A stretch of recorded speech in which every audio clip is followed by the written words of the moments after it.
दोस्तों, शनि ग्रह हमारे सोलर सिस्टम का सबसे खूबसूरत ग्रह है, लेकिन क्या आपने कभी सोचा है कि इस खूबसूरत ग्रह के अंदर आखिर क्या होगा?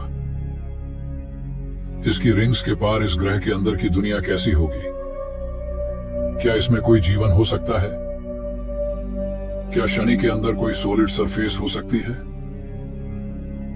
चलिए क्यों ना हम चलते हैं शनि ग्रह की सैर पर और देखते हैं आखिर इस ग्रह की सुंदरता का राज क्या है। तो चलिए चलते हैं आज शनि ग्रह के एक अद्भुत सफर पर।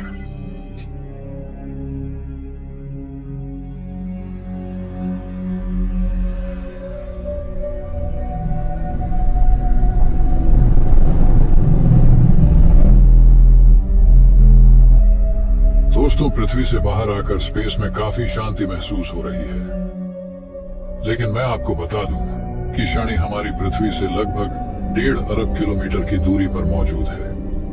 हमें लाइट की स्पीड से अपनी स्पेसशिप से यहां पहुंचने में मात्र 4 घंटे का ही समय लगेगा। तो फ्रेंड्स, इन 4 घंटों में हम Lord of the rings film देख लेते हैं, क्योंकि इसके बाद हम सोलर सिस्टम के असली लॉर्ड ऑफ द रिंग्स यानी शनि पर पहुंचने वाले हैं।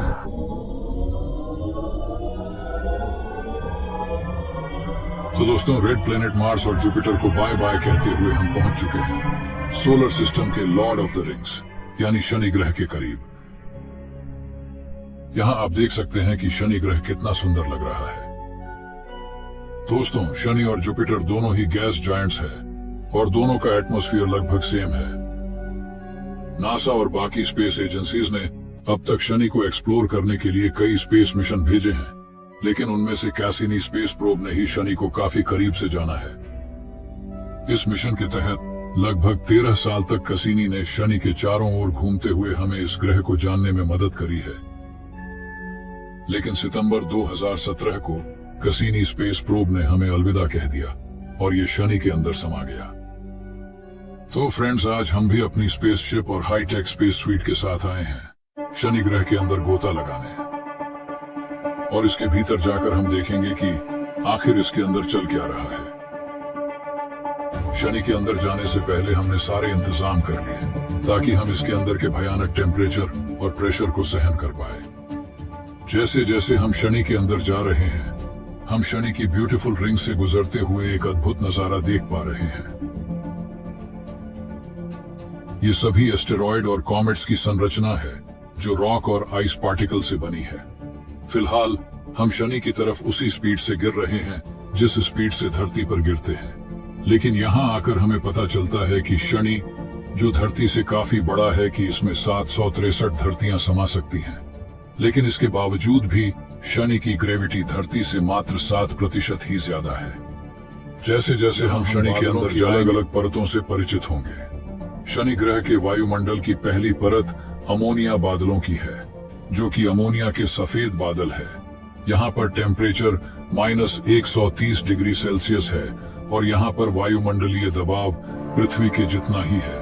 फिलहाल हम ठंडे बादलों से गुजरते हुए 1 किलोमीटर प्रति सेकंड की रफ्तार से आगे बढ़ रहे हैं। जैसे जैसे हम आगे बढ़ रहे हैं, यहाँ पर अंधेरा बढ़ता ही जा रहा है। कुछ देर तक चलते चलते अब हम बादलों की दूसरी लेयर तक पहुंचने वाले हैं। ये देखिए, यहाँ हम अमोनियम हाइड्रोसल्फेट और अमोनियम सल्फाइड के बादलों को देख पा रहे हैं।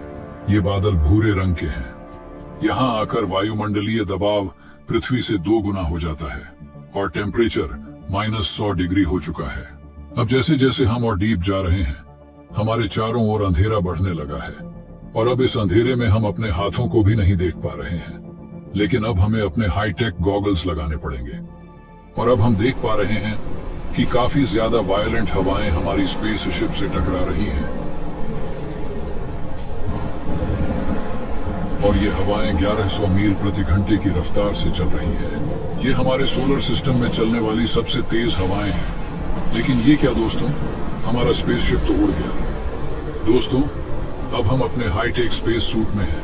अगर हम इस स्पेस सूट को न लाते तो हमारा मरना तय था, लेकिन आगे का हम कुछ नहीं कह सकते कि हम जिंदा बच पाएंगे कि नहीं। 140 मील अंदर तक चलते हुए अब हम शनि की तीसरी वायुमंडलीय लेयर में पहुंच चुके हैं। यहाँ आकर अब हम शनि के वाटर आइस क्लाउड से होते हुए गुजर रहे हैं। ओह माय गॉड, ये क्या है? फ्रेंड्स, मुझे नहीं पता कि इस लाइटनिंग से हमारा सूट हमें बचा पाएगा कि नहीं। बस किसी तरह हम इस लेयर को पार कर लें तो अच्छा होगा। लगता है हमने यहाँ आकर बहुत बड़ी गलती कर दी है। इस जगह पर प्रेशर पृथ्वी से 10 गुना ज्यादा बढ़ गया है और जैसे जैसे हम आगे बढ़ रहे हैं प्रेशर तेजी से बढ़ता जा रहा है। 2 घंटे की लंबी जर्नी के बाद अब हम शनि के अंदर 400 किलोमीटर की गहराई में उतर चुके हैं। अगर हमारे पास हाईटेक स्पेस सूट ना होता तो हम यहाँ वायुमंडलीय दबाव में 1 सेकंड में मसल दिए जाते। अब यहाँ अंधेरा बढ़ने के साथ टेम्परेचर सेल्सियस के पास पहुंच चुका है। अब हम एक नई जगह पहुंच चुके हैं। ये हाइड्रोजन गैस का तरल रूप है जो काफी ज्यादा गर्म है। न सिर्फ गर्म बल्कि ये तरल हाइड्रोजन काफी ज्यादा थिक है। इस तरल हाइड्रोजन में गिरते गिरते अब हम ऐसी जगह पहुंच चुके हैं जहां से और आगे हम नहीं गिर सकते, क्योंकि यहां आकर हमारी डेंसिटी आसपास के एटमॉस्फेयर के बराबर हो गई है। लेकिन फिर भी हम अपने हाईटेक सूट से शनि की ओर अंदर जाने की कोशिश करते हैं। फिलहाल हम इस 1000 डिग्री के टेम्परेचर में उबलती हाइड्रोजन से गुजर रहे हैं जो कि इस गर्मी में लाल लाल चमक रही है। हम लगातार इस तरल हाइड्रोजन में गिरते जा रहे हैं और हमें ऐसा लग रहा है जैसे हम सूरज के अंदर गिरते जा रहे हैं। शनि के अंदर जाते जाते हमें यहाँ एक आश्चर्यजनक चीज दिखाई देती है। यहाँ पर हीलियम गैस की बारिश हो रही है। ये एक ऐसी इकलौती घटना है जो कि सिर्फ शनि ग्रह पर ही होती है। जुपिटर, जो कि इससे काफी गर्म है, वहां पर भी हीलियम की बारिश नहीं होती।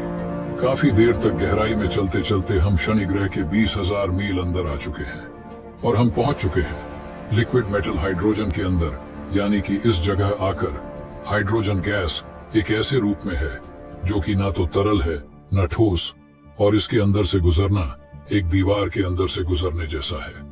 यहाँ आकर टेम्परेचर 9000 डिग्री हो गया है और प्रेशर पृथ्वी से 20 लाख गुना ज्यादा हो गया है। शनि के अंदर मौजूद ये मेटेलिक हाइड्रोजन का समुद्र शनि ग्रह की मैग्नेटिक फील्ड को पैदा करता है। अब लिक्विड मेटल के समंदर में कई हफ्तों तक चलते चलते आखिरकार हम शनि ग्रह की कोर तक पहुंच चुके हैं। ये है शनि की कोर, जो कि रॉकी मटेरियल और एक्सोटिक आइस से बनी है। हम कल्पना नहीं कर सकते कि यह किस पदार्थ से बनी है। शनि की ये कोर पृथ्वी से 2 गुना बड़ी हो सकती है। शनि के इतने भयानक एटमॉस्फेयर में हम किसी प्रकार के जीवन की कल्पना नहीं कर सकते। लेकिन सोचिए, फिर भी यहाँ कोई लाइफ होगी तो वो आखिर कितनी विचित्र होगी। फिलहाल यहाँ हम अपने सूट में ज्यादा देर तक नहीं रह सकते, तो हमें यहाँ से चलना होगा। फ्रेंड्स, हम आपसे मिलेंगे अपने अगले सफर में, यानी वीनस ग्रह के पास मौजूद चाय की टपरी पर। तब तक के लिए आप चाहे तो पूरे ब्रह्मांड की सैर पर जा सकते हैं या कुछ विचित्र ग्रहों के सफर पर।